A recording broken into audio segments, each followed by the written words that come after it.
प्रेम से बोले सतगुरुदेव भगवान की जय। बोलो सांचे दरबार की जय। सत्य सनातन धर्म की जय। वृंदावन बिहारी लाल की जय। उमापति महादेव की जय। पवन सुत हनुमान की जय। सियापति रामचंद्र की जय। प्रेम से बोले सतगुरुदेव भगवान की जय। श्री सच्चिदानंद भगवान की जय। परम पुरुष गुरुदेव जी शाश्वत शांति निधान। बारी बारी दंडवती करूं सकल सुखों की निस दिन जिनकी वंदना करते शेष महेश। शो निर्गुण सगुण भयो हरने जगते कले। आज धन्य मैं धन्य यति यद्यपि सब विधिहीन। निज जन जाने राम मोहे संत समागम दीन। मोहे संत समागम दीन। मेरा मुझ में कुछ नहीं जो कुछ है सब तोर। तेरा तुझको सौंपते क्या लागे है मोर। क्या लागे है मोर। प्रेम से बोले सतगुरुदेव भगवान की जय। बोलो सांचे दरबार की जय। श्री सच्चिदानंद भगवान की जय।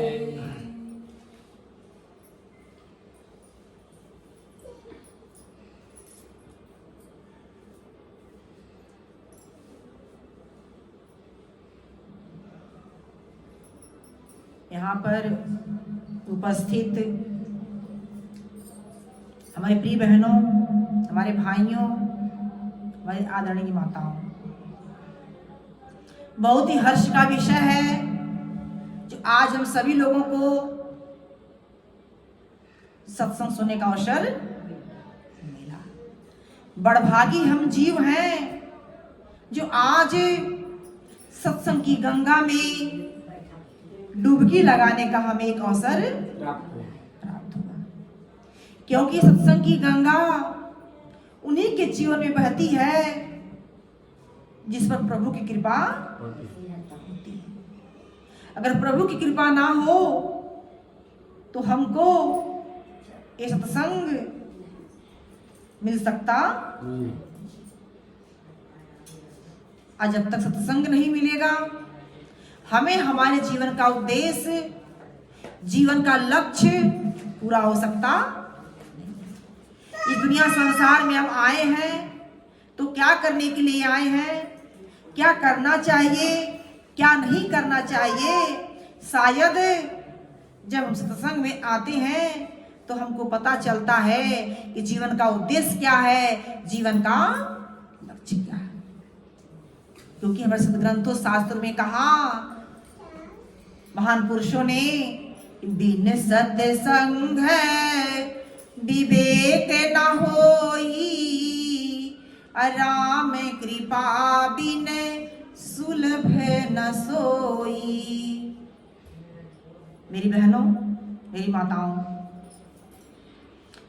रामचरितमानस में तुलसीदास जी लिखते हैं कि बिन सत्संग विवेक न होई। कि बिना सत्संग का विवेक हमारा जगता नहीं। बुद्धि तो खूब काम कर रही है। जब से आंखें खुली, जब से हमने होश संभाले, तब से यह बुद्धि क्या है, खूब काम करती है। मन बुद्धि खूब चलता है। लेकिन विवेक कब खुलता है, जब हमें हमारे जीवन में संतों का संग, सत्संग मिलता है, तब जाके हमारा विवेक क्या होता है, खुलता है। तब एक हम विवेकशील प्राणी कहलाते हैं। मनुष्य विवेकशील प्राणी होने के बाद भी संतों की ना संगत करने की वजह से वो इतना सुंदर जीवन पा करके भी, भाग्यशाली जीवन पा करके भी वो अभागा रहा। क्या रहा? अभागा रहा। ये हम और आप नहीं कह रहे हैं, ये भगवान भोलेनाथ का कहना है, जो देवों के देव महादेव कहलाते हैं। भगवान शंकर कहते हैं क्या कि सुनहु उमाते लोग अभागे, हरि तज होय विषय अनुरागे। भगवान शंकर कहते हैं, हे उमा, यानी अपनी पत्नी को समझा रहे हैं, माँ पार्वती, भगवान भोलेनाथ सुख आसन पे बैठे हुए थे। अचानक में माँ पार्वती का ध्यान मृतलोक के तरफ जाता है। जब मृतलोक की तरफ जा रहा है ध्यान,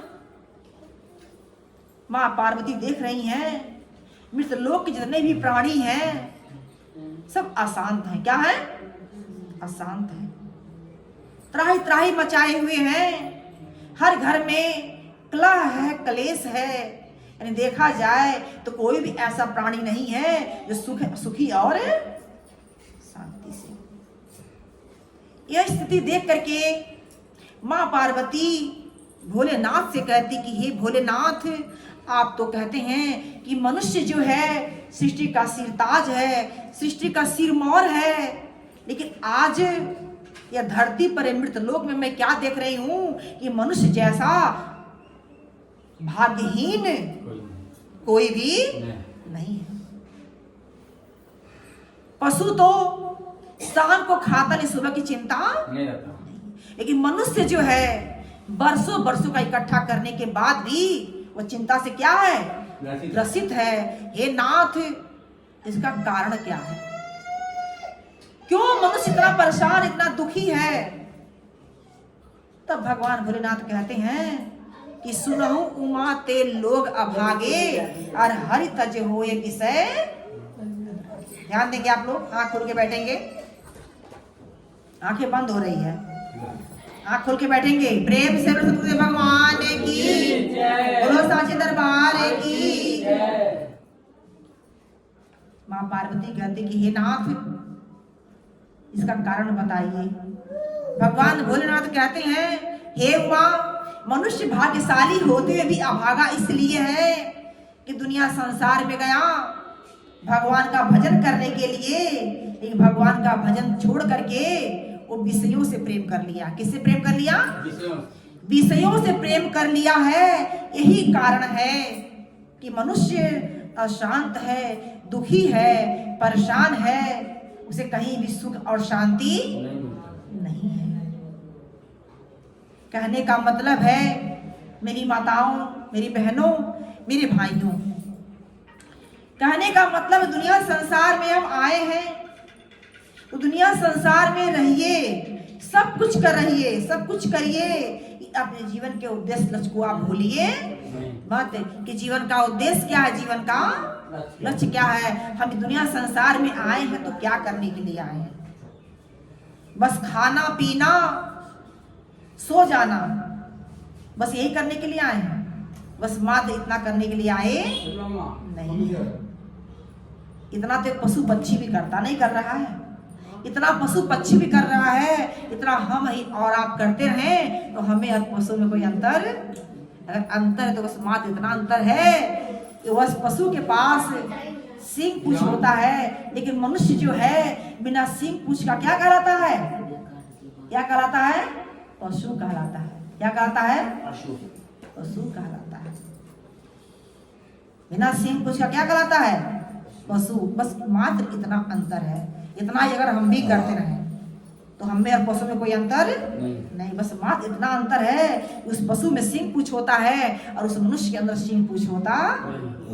मनुष्य जीवन को पा करके अगर हमने परमार्थ की तरफ, अपने कल्याण की तरफ अगर ध्यान नहीं दिया तो हमारे जैसा अभागा कोई भी नहीं। इस दुनिया संसार में रहिए, इस परिवार घर मकान में रहिए, कहने का मतलब इससे दूर मत होइए, इसमें कभी भी अपनी आसक्ति मत बढ़ाइए। आसक्ति बढ़ाना ही दुख का क्या है? कारण। आसक्त हो जाना ही दुख का कारण है। एक बार की बात है, ध्यान देंगे आप लोग। आज हमारे संत समझाते हैं कि स्वार्थ की है दुनिया, स्वार्थ का है डेरा, और सुख में सभी हैं तेरे, दुख में ना कोई तेरा। लेकिन आज हमको लगता है कि सब हमसे बहुत प्रेम करते हैं, हम दूसरे के बगैर रह सकते नहीं। इस प्रेम में भी क्या है? स्वार्थ है। अगर स्वार्थ ना हो तो कोई किसी से प्रेम कर सकता? एक बार की बात है, छोटी सी कहानी के माध्यम से समझाना चाहेंगे। एक संत जी एक गांव में भ्रमण करते करते पहुंच गए। उस गांव में जब पहुंचते हैं, एक घर की ये हालत देखते हैं। उस घर में परिवार शब्द से सभी लोग हैं, लेकिन उस घर में वो संतों का कोई आदर भाव सम्मान नहीं है। वहां पर गए, थोड़ा सा समय दरवाजे पर खड़े हुए, लेकिन वहां पर पति पत्नी बैठे हुए थे बाल बच्चों के बीच में। वह पति पत्नी एक दूसरे में इतने आसक्त थे। वहां पर संत खड़े हुए थे, लेकिन फिर भी वह संत के लिए उनके अंदर जरा सी भी श्रद्धा भाव लगन नहीं जगा। संत कुछ समझाना भी चाहें तो दोनों पति पत्नी कहते हैं, अरे संत जी, हमें दुनिया से क्या लेना है? हमें दुनिया से किसी से लेना देना, लेना न देना जरा मगन ही, लेना देना हमें नहीं। हम तो अपनी दुनिया में, हम अपने पति पत्नी में मस्त हैं, हमें और किसी से कुछ जरूरत नहीं। संत समझाते हैं, जीवन सुंदर मिला है, ऐसा जीवन बार बार नहीं मिलेगा। कुछ भक्ति कर लो, कुछ भजन कर लो। ये जितने भी रिश्ते नाते हैं सब स्वार्थ से जुड़े हुए हैं। जिस दिन स्वार्थ खत्म हो जाता है, सब दूसरे से क्या हो जाते हैं? दूर हो जाते हैं। अरे मरने की बात तो छोड़ दीजिए, जीते जी अगर स्वार्थ नहीं रहा, कोई किसी को पूछता? सामने ही देख लीजिए, अगर बूढ़े माँ बाप हो जाते हैं ना, जब किसी लायक नहीं रह जाते हैं ना, तो ही बेटे और वही बहू उसे बोलना भी पसंद करते नहीं है। उन्हें कि अपने बच्चे ही उसे बोलना पसंद करते नहीं। दिखावा चाहो कर देंगे, लेकिन उनके दिल से पूछिए, वो उन्हें पसंद करते नहीं है, क्योंकि ये स्वार्थ की दुनिया है। संत बहुत समझाएं, लेकिन उन लोगों को कुछ समझ में आया नहीं। अब संत बहुत निराश होते हैं। संत जी तो बहुत समझाएं, लेकिन वह परिवार जो था समझ में नहीं आ रहा था। कह रहे थे कि भैया, हम दोनों पति पत्नी एक दो जोड़े हैं, आपस में हम दूसरे से बहुत प्रेम करते हैं, और हम किसी और को समझते नहीं। हमारी दुनिया अच्छी निराली है, हमें और किसी की जरूरत नहीं है। संत जी को बहुत दुख लगता है, बहुत कष्ट होता है।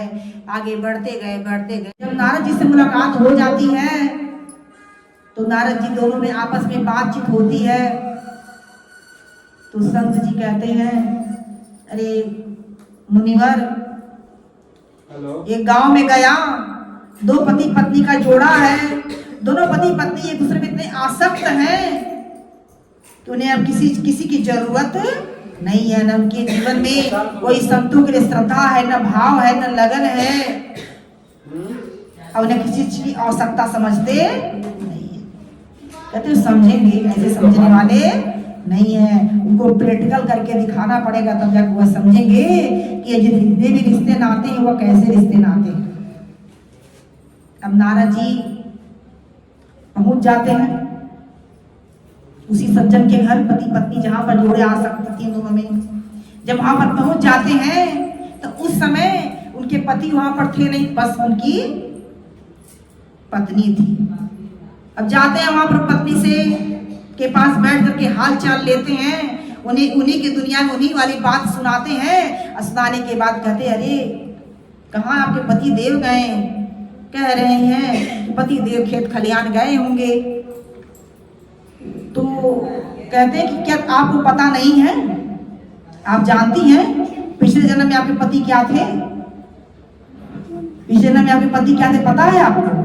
कहती ना, हमें कुछ पता नहीं। अगर आपको पता तो हमको बता दीजिए पिछले जन्म में हमारे पति क्या थे। कहते पिछले जन्म में आपके पति वो नमक बिटोरने वाले थे। जैसे नमक बिटोरने वाले की लोनिया जात होता है, लोनिया जात होता है, लोनिया थे पिछले जन्म में। अच्छा, वो लोनिया थे? अरे हाँ, वो पिछले जन्म में लोनिया थे। अगर नहीं विश्वास है तो आज रात में जा करके उनके शरीर को चाट कर देखना। उनके शरीर से नमक जब चाटोगे तो नमक के जैसा उनका शरीर लगेगा। अरे अच्छा, अरे अगर हमारी बात का विश्वास नहीं है ना तो आप प्रैक्टिकल करके देख लेना। पिछले जन्म में वो क्या थे? लोनिया थे, और इस जन्म में तुम्हारे पति बने जितना उस पति में इतना आसक्त हो। अच्छा ठीक है, मैं देख लूंगी। यार पत्नी से कहा जाते हैं वहां पर जाकर जो खेत खलिहान में जो अपना मेहनत कर रहे हैं, पसीना बहा रहे हैं, वहां पर जाकर के कह देते हैं, हाल चाल होता। उसके बाद कहते हैं कि आपको शायद पता नहीं कि आपकी पत्नी पिछले जन्म में क्या थी। पिछले जन्म में हमारी पत्नी क्या थी? पिछले जन्म में आपकी पत्नी नागिन थी। क्या थी?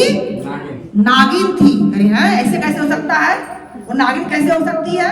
कहते ना, वो पिछले जन्म में नागिन थी। कहते अगर हमारी बात का विश्वास नहीं है ना तो आज रात में देख लेना, वो जरूर आपके शरीर को चाटने के लिए आएगी। अब दोनों जगह यहाँ पर देखिए संत जो होते कैसे आसक्ति खत्म करते हैं। अब चले गए, अब दोनों के मन में, वहां पत्नी के मन में विनोद लगा तो भाई हमारा पति पिछले लोनिया था, उन्होंने नीच जात होता है, लोनिया था, आज मेरा पति बन के बैठा हुआ है। अब इसे भी मन में आ गया, जहां पर इतनी शक्ति थी मन में, अब दोनों क्या हो रहा है? अब यहाँ पर मेरी पत्नी पिछले नागिन थी, ये कैसे हो सकता है? तो फिर अब संत कहती रात में जाकर के पता वो जो थे खेत में सोए हुए थे, खेत खलिहान में, दिन भर का काम किए थे, खूब पसीना हुआ ही था, पसीना खूब हुआ था। अब ऐसे सोए थे, सोने का बहाना किए, और जब ये पत्नी पहुंची, अब पहुंच कर जीभ निकाल कर शरीर को चाटने लगी। जब शरीर को चाटी तो वास्तव में वो शरीर चढ़े तो नमक, क्योंकि दिन भर वो काम किए थे, नहाए वहाए तो थे नहीं, सब पसीना जो था वो नमक की तरह लग रहा था। पता चल गया कि सही वास्तव में जो संत बतिया कहे थे नारद जी तुम्हारा पति पिछले जन्म में लोनिया था, तो वास्तव में तो पिछले जन्म में लोनिया था। बताए हमारा पति बन के बैठा हुआ लोनिया था, इनको यहाँ पर अभी सही से सोए तो थे नहीं, और जब ऐसे वजह जैसे वजह वो चाटी तो पता चल गया कि वास्तव में सही बात संत कह रहे थे, ये पिछले जन्म में क्या थी? नागिन थी। क्या थी? नागिन थी। अब यहीं पर दोनों की जो पति पत्नी का जो आसक्ति और जो प्रेम था वो क्या हो गया? अलग हो गया, माने खत्म हो गया, समझ लीजिए। अब यहाँ पर दोनों के अंदर एक ऐसा जागा कि वास्तव में देखो पिछले जन्म में ये नागिन थे, इस पिछले जन्म में ये लोनिया था। अब तो वहां पर तुरंत संत की चरण में गए, और जा करके वहां पर उनके शरण में झुक करके वहां पर ज्ञान दीक्षा ले करके भक्ति करके अपने जीवन का क्या किए? कल्याण किए। क्योंकि यह जन्म जन्म का नाता है, एक जन्म का नाता नहीं है। कभी कोई किसी का पत्नी बनता तो कभी किसी का पति बनता है। यही कर्मों की गति है। ये कर्मों की लीला बड़ी है निराली, और हरिश्चंद्र मरघट की करे। ये कर्मों की लीला बहुत क्या होती है? निराली होती है। इसे सोचे समझे विचार कर, जो सुंदर मिला है ऐसा जीवन बार बार मिलने वाला नहीं है। एक बार मिला है, बार बार मिलने वाला नहीं है। इसलिए प्रेम श्री विष्णु गुरुदेव भगवान की जय, बोलो सांचे दरबार की।